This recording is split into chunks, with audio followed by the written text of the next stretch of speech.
Assalamualaikum warahmatullahi wabarakatuh. Bismillah walhamdulillah wassalatu wassalamu ala rasulillah wa ala alihi wa sahbihi wa man tabi'ahu wa walah. Rabbi syrah li sadri wa yassir li amri wahlul 'uqdatam min lisani yafqahu qawli. Subhanaka la ilma lana illa ma 'allamtana innaka antal alimul hakim. Jemaah yang dirahmati Allah, jemaah yang dipilih Allah, jemaah yang disukai oleh Rasulullah, jemaah yang disukai oleh malaikat, jemaah yang ditakuti oleh setan iblis. Setan itu takut kalau orang itu ke masjid. Takutnya. Maka dihalangnya orang dari datang ke jangan ke masjid, jangan ke masjidnya. Setan itu. Kemarin kita membicarakan ayat 18 surah At-Taubah tentang sanjungan Allah, puji sanjung Allah bagi orang yang datang ke masjid. Anda disanjung, Anda dipuji, Anda diangkat, Anda dimuliakan. Yang memuliakan siapa? Allah. Bukan manusia. Pencipta langit dan bumi. Menyanjung hambanya yang datang ke masjid. Dalam ayat 18, A'udzubillahi minasyaitonir rajim. Innama ya'muru masajidallahi man amana billahi wal yawmil akhir wa aqamas salata wa ataz zakata wa lam yakhsha illallah fa'asa ulaika an yakunu minal muhtadin. Allahumma ja'alna minal muhtadin. Allahumma ja'alna minal muhtadin. Sanjungan Allah buat Anda yang datang ke rumah Allah, yang mengimarah ke rumah Allah, yang ringan langkahnya datang ke masjid, yang masjid bertempat di hatinya, yang hatinya terpaut di masjid, hatinya terikat di masjid, masjid dekat di hatinya, dekat di matanya, ataupun dekat di hati walaupun jauh di mata. Jangan dekat di mata jauh di hati. Masjid mesti dekat di hati, dekat di mata. Kalau jauh di mata, dekat di hati, tidak ada. Baik. Innama ya'muru masajidallah. Yang mau datang, yang rajin datang ke rumah Allah itu katanya. Ini sanjungan ya. Man amana billah. Itulah orang yang beriman. Berapa orang? Hitunglah. Berapa lelaki, berapa pedusi? Kira saja.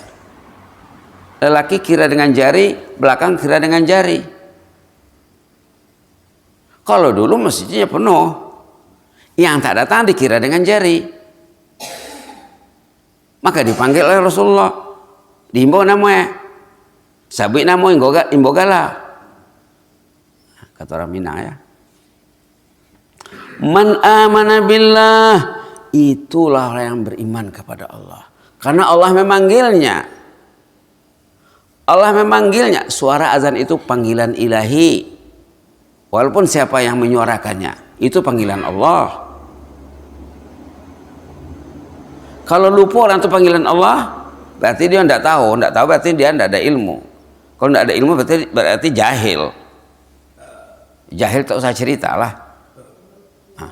Dalam Quran katanya, A'udzubillahi an akuna minal jahilin. Berlindunglah kepada Allah, jangan tergolong orang yang jahil. Maaf ya. Tengok dalam Quran, Allah mencela orang yang jahil. Subhanallah. Ayat 67 suratul Baqarah. A'udzubillahi an akuna minal jahilin. Berlindunglah kepada Allah, jangan Anda tergolong orang yang jahil. Surah Baqarah halaman 10 ayat 67 67. A'udzubillahi an akuna minal jahilin. Biasanya kita berauzubillah daripada syaitanir rajim. A'udzubillahi minasyaitonir rajim. Lindungilah aku ya Allah, jangan dikacaukan oleh syaitan hidupku ini. Di sini pula a'udzubillahi an akuna minal jahilin. Aku berlindung kepada Allah agar tidak tergolong orang yang jahil. La ilaha illallah. Innama ya'muru masajidallahi man amana billah. Yang rajin datang ke masjid itu mengimarahkan rumah Allah dengan salat berjamaah, dengan salat sunat, dengan zikir, dengan tausiah, dengan pengajian, dengan aktivitas kemasyarakatan yang dilaksanakan di masjid. Yang mau itu katanya man amana billah. Itulah yang beriman kepada Allah, itulah dia. Kira sajalah, hitung sajalah. Nah, yang lain itu kita doakan ya. Mungkin message belum sampai, seruan belum sampai ke telinga leh, ataupun sampai ke telinga, oh lu masuk ke hati leh, di telinga aja baru, belum bertempat di hati lagi. La ilaha illallah. Man amana billah, itulah yang beriman kepada Allah. Wal yaumil akhir, itulah yang mengimani hari yang kemudian. Takutnya nak mati itu, takut hari kiamat. Maka datangnya ke masjid. Kenapa?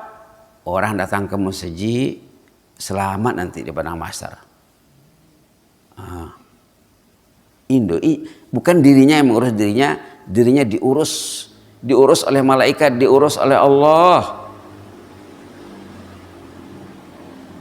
Kita ini nak mengurus hidup saja susah ya.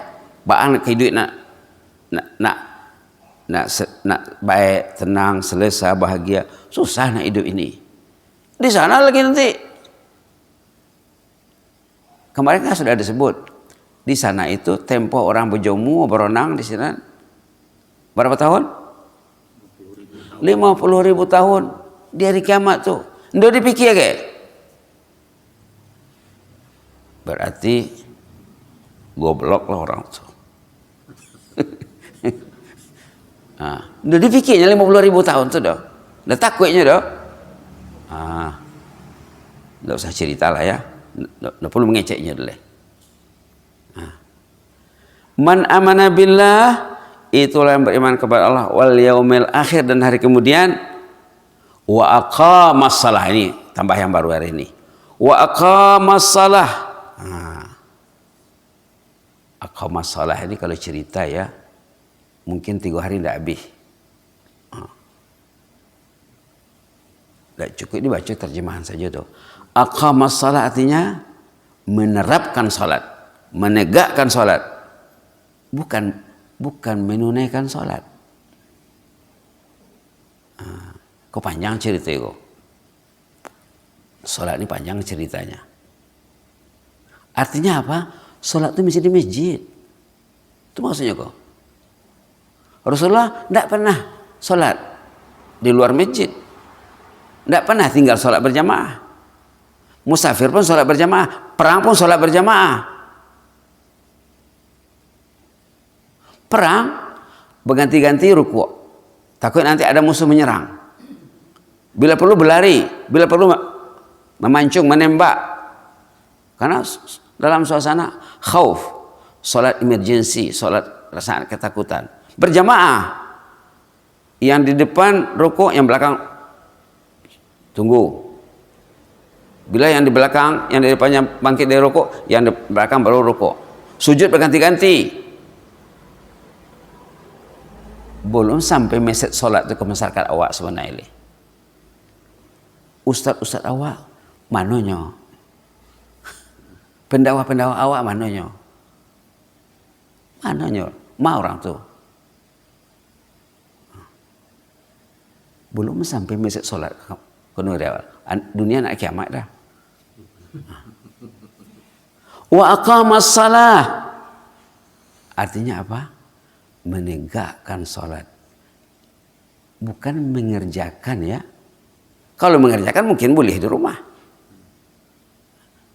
Itulah dalam terjemahan yang ada tuh perlu lagi disimak, perlu diteliti lagi.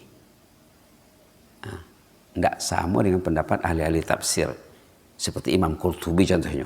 Termasuk 3 besar, 3 yang top dalam tafsir Imam Qurtubi namanya, dan yang sebaris dengan dia mengatakan wa aqamas salah wa yaqimuna salah itu bukan mengerjakan, bukan menunaikan, menerapkan, menegakkan. macam kita menegakkan keadilan, macam kita menegakkan demokrasi. Kok panjang cerita kok. Wa masalah ini kalau kita bicara mungkin tidak cukup pada subuh, mungkin macam kursus lah. Buat kursus. Artinya dari ayat itu apa? Salat itu di masjid. Karena awal ayatnya tentang masjid. Innama ya'muru masajidallah man amana billahi wal yaumil akhir wa aqamas shalah. Yang salat di masjid itulah yang mendirikan salat. Yang menegakkan, ya. Bukan mendirikan, ya. Mendirikan itu nanti maknanya mengerjakan juga nanti. Wa ataz zakah, itulah yang mau melaksanakan zakat, bukan makan saja harta Allah tidak dizakati. Mesti dizakati harta itu. Walam yakhsha illallah, orang itu takut kepada Allah. Jadi berapa sifatnya? Pertama iman kepada Allah, yang kedua iman kepada hari kemudian, yang kedua menerapkan salat. Salat itu diterapkan dalam salat, sebelum salat dan sesudah salat. Akhlak orang yang salat itu mesti sesuai dengan salat. Ada zaman Rasulullah dulu, sahabat mengadu kepada Nabi Muhammad, ya Rasulullah, orang tuh salat juga katanya, tapi masih menyakiti jiran tetangga lagi. Kata sahabat, tengoklah nanti kalau dia lagi salat, nanti dia tidak akan menyakiti lagi katanya. Lama-lama memang baik. Betul ya Rasulullah katanya. Salat ini kalau betul-betul dilaksanakan, orang itu akan baik.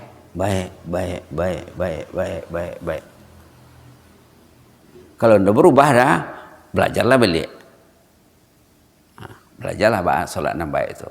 Yang jelasnya di sini, orang itu walam yakhsha illallah, orang itu takut kepada Allah. Jadi dalam ayat ini saja, belum ayat lain lagi ya. Berapa sifat pencinta masjid? Pertama, mengimani Allah, mengimani hari kemudian, menegakkan salat, melaksanakan zakat, takut kepada Allah. Walaupun dia salat, dia masih takut lagi. Takut apa? Takut salatnya habis bayar utang. Kan ada dalam hadis Nabi, kamu tahu siapa si muflis? Kata Rasulullah. Muflis, kalau di Malaysia, di Brunei dipakai muflis itu. Kalau di sini jarang dipakai. Apa bahasa Indonesia muflis itu? Bangkrut. Mungkin bahasa Belanda barangkali. Kalau muflis bahasa hadis, bahasa Arab. Kalau bahasa Inggrisnya bankrupt, bahasa Inggrisnya. Bangkrut. Tahu kamu siapa si bangkrut? Kata Rasulullah. Setahu kami, kata sahabat, yang bangkrut itu orang yang duitnya sedikit, utangnya banyak. Lepetihnya tapi banyak utangnya leh. Kata Rasulullah, bukan itu. Bukan itu maksud saya, kata Rasulullah. Maksud saya orang yang rajin ke masjid, rajin beramal, rajin beribadat, tapi banyak menyakiti orang. Nanti perbuatan yang menyakiti orang itu akan dibayar. Jiran si Alif, jiran si Ba, jiran si Ta, habis tak berapa orang sekampung, habis bayar utang yang. Kemudian kata Rasulullah, utang belum lunas lagi, pitih pembayar pahala habis. Ini akan berlaku karena ada dalam hadis. Utang masih membengkak, pembayarlah habis, pahala habis. Licin, langis kata orang Mandailing, langis kata orang Brunei juga. Di Brunei pun langis juga sama. Habis duma langis, tidak ada tinggal lagi. Utang masih banyak. Jadi macam mana caranya lagi? Keadilan Allah diterapkan, dosa orang tempat nyebutang itu lagi hakinya. Itulah si muflis. Orang yang rajin beribadat kata Rasulullah, tapi gagal menjaga tingkah lakunya, akhlaknya, pergaulannya. Nauzubillah.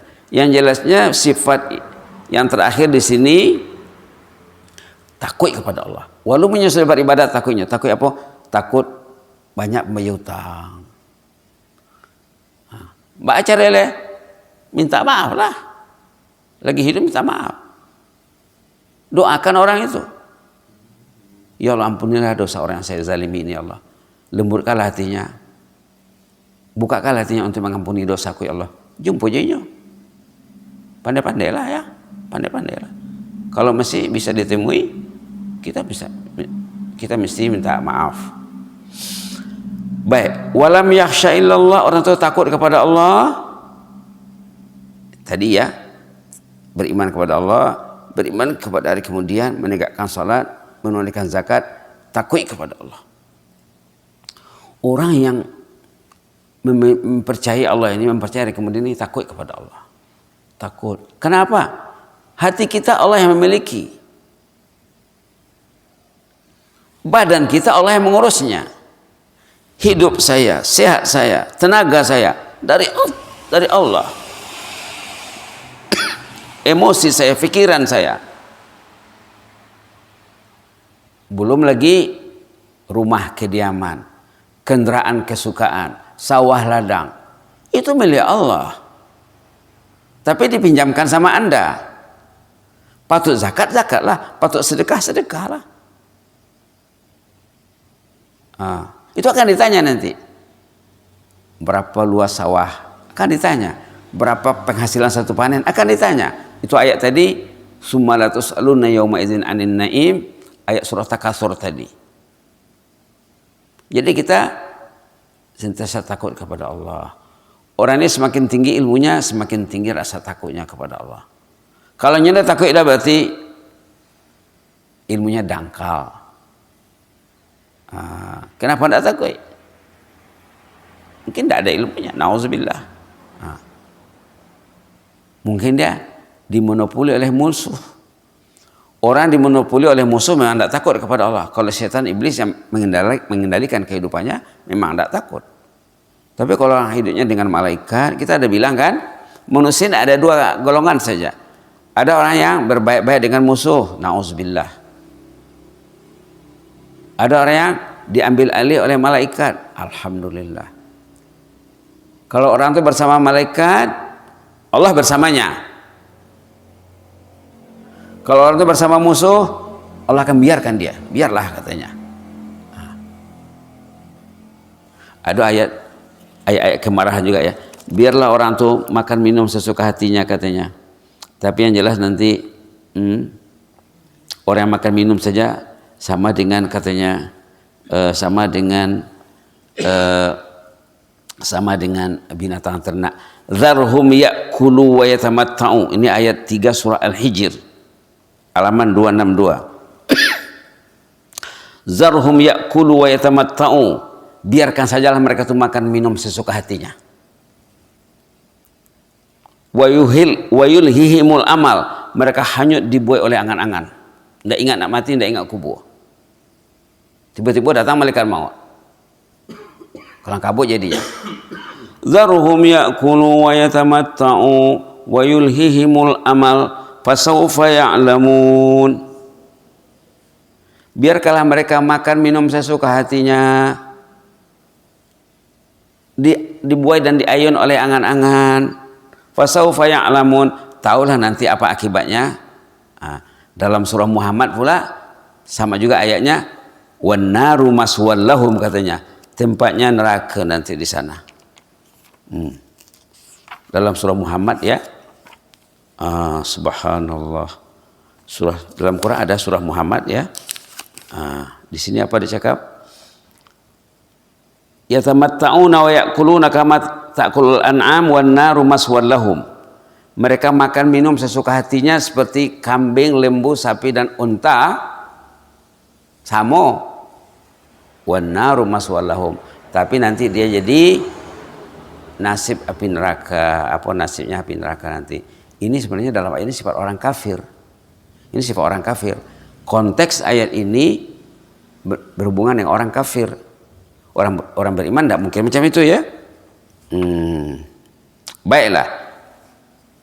Sanjungan Allah kepada orang yang datang ke masjid bahwa mereka mesti mempunyai 5 sifat. Pertama tadi membuktikan keimanannya kepada Allah. Iman kepada Allah ini perlu dibuktikan. Bukan cakap saja, bukan ngomong saja. Tidak ada buktinya. Buktinya ke masjid. Dalam ayat ini ya. Dalam hadis banyak lagi. Yang kedua, mengimani hari akhirat. Yang ketiga, menegakkan salat, menunaikan zakat. Yang kelima, takut kepada Allah. Lalu disanjung lagi di penghujung ayat. Disanjung lagi, fa'asa ulaika yakunu minal muhtadin. Kata ini sanjungan yang tinggi sekali. Fa'asa ulaika yakunu minal muhtadin. Itulah orang yang kehidupannya dijaga Allah. Muhtadin itu dibimbing Allah. Diurus Allah kehidupannya. Subhanallah. Sanjungan di atas sanjungan. Muhtadin itu yang kita minta dalam salat. Ihdinas siratal mustaqim. Ihdina. Bimbinglah kami. Ajarlah kami. Tuntunlah kami. Hidayahilah kami. Tunjukilah kami. Yang ditunjuki Allah, yang datang ke masjid. Itu dalam ayat ini. Itu enaknya. Ini namanya tadabbur kalamullah. Apa itu tadabbur? Memikirkan maksud Al-Quran. Quran ini mesti dibaca, mesti dipelajari, mesti difikirkan. Mesti semuanya? Enggak. Sahabat Nabi pun ada yang tidak hafal semuanya. Tapi apa yang mereka tahu mereka amalkan. Ada seorang senior citizen, orang gaek lah katanya, orang gaek, orang tua. Kalau kata orang Malaysia sama Brunei, warga emas. Orang sini bilang lansia. Ada seorang warga emas jumpa Rasulullah, ya Rasulullah, ajarlah saya Quran. Rupanya belum belajar. Ada juga rupanya, tapi ingin belajar. Walaupun dia lansia, dia warga emas, dia masih mau belajar. Ajarlah saya Al-Quran ya Rasulullah. Sesudah tawar menawar, kata Rasulullah, surah ini. Itu terlalu panjang untuk saya katanya. Rambut sudah putih. Badan sudah uzur. Ingatan sudah kendur. Tidak bisa saya. Saya ingin satu surah pendek, mantap dan menyeluruh isinya. Baiklah kata Rasulullah, diajarnya lah surah Zalzalah. Didengar orang ini dengan baik, faham dia. Akhirnya waktu dia pergi dikasih like sama Rasulullah, dikasih jempol. Untung orang gaek kok kata Rasulullah. Jadi kita kebetulan di masjid, kita perlu tahu ayat-ayat tentang masjid supaya cintanya meningkat, cintanya bertambah. Kalau bapak sudah cinta masjid, ibu-ibu sudah cinta masjid, datang ke masjid dengan berdasarkan cinta, dengan ilmu, indo sama ponteneleh, indo sama nilainya leh. Nilai ibadah ini sepatutnya hari-hari bertambah. Macam orang kerja dengan pemerintah. Dia naik pangkat. Sama juga dengan kerja dengan Allah. Kerja mencari jannah. Sepatutnya naik. Sekarang hari ini meningkat imannya. Kalau dia datang besok, dah meningkat nilai amalnya. Itu tujuannya ya. Mudah-mudahan bermanfaat. Jangan lupa amalan yang 10 tadi ya. Tasbih 10, tahmid 10, takbir 10. Kalau tidak dapat yang 33. Kalau dapat, rebutlah. Kalau tidak dapat, jangan tinggal sama sekali. Kalau tinggal sama sekali, kata Rasulullah, orang itu dikacaukan oleh syaitan iblis. Takkan 10 tidak dapat, kata Rasulullah. Jadi, amalan kita yang selama ini ketinggalan, tidak dibuat, menyesallah kepada Allah, takutlah kepada Allah. Rupanya saya ini selama ini ya Allah dikacaukan oleh iblis saya sebenarnya ini. Saya sholat juga tapi masih dengan iblis lagi. Itu maksudnya ya. Mudah-mudahan kita semua dirahmati Allah. Jazakumullah khairan, barakallahu fikum, innahu bikum fillah. Bismillahirrahmanirrahim. Alhamdulillah, assalatu wassalamu ala asyrafil mursalin wa ala alihi ajma'in. Ya Allah, jadikanlah kami ini kekasih-Mu ya Allah, orang yang mencintai-Mu ya Allah, mencintai masjid, mencintai salat berjamaah, mencintai ilmu, mencintai ketaatan ya Allah. Jadikanlah kami ini semua ahlul jannah ya Allah. Jemaah yang hadir, yang tak hadir, dekatkan hatinya ke rumah-Mu ya Allah. Jadikan hati kami senantiasa terpaut ke rumah-Mu ya Allah. Ya Rahman, uruslah kehidupan kami ini ya Allah. Kami tidak mampu mengurusnya tanpa bimbingan-Mu ya Allah, tanpa hidayah-Mu ya Allah. Maka dekatkanlah kami dengan malaikat-Mu ya Allah. Jauhkan kami daripada musuh agama, musuh-Mu, musuh Rasulullah, syaitan, iblis yang terkutuk ya Allah. Ya Rahman ya Rahim, ampunkan dosa kami semuanya ya Allah, dari awal hingga akhir. Dosa yang terang, dosa yang tersembunyi, dosa yang besar, dosa yang kecil semuanya ya Allah. Mungkin juga dosa kedua orang tua kami ya Allah, mak bapak kami ya Allah, kakek kami, nenek kami, sampai ke atas ya Allah, ahli keluarga kami, sanak saudara kami ya Allah, jiran tetangga kami, semua umat Islam ya Allah, semua pengurus kampung ini ya Allah yang sudah mendahului kami, pengurus kampung yang masih mengurus kampung ini, dekatkan hatinya ke rumah-Mu ya Allah ya Rabbal Alamin, ya Mujibas Sa'ilin, ya Akramul Akramin. Subhana rabbika rabbil izzati amma yasifun wa salamun alal mursalin walhamdulillahi rabbil alamin. Wassalamualaikum warahmatullahi wabarakatuh.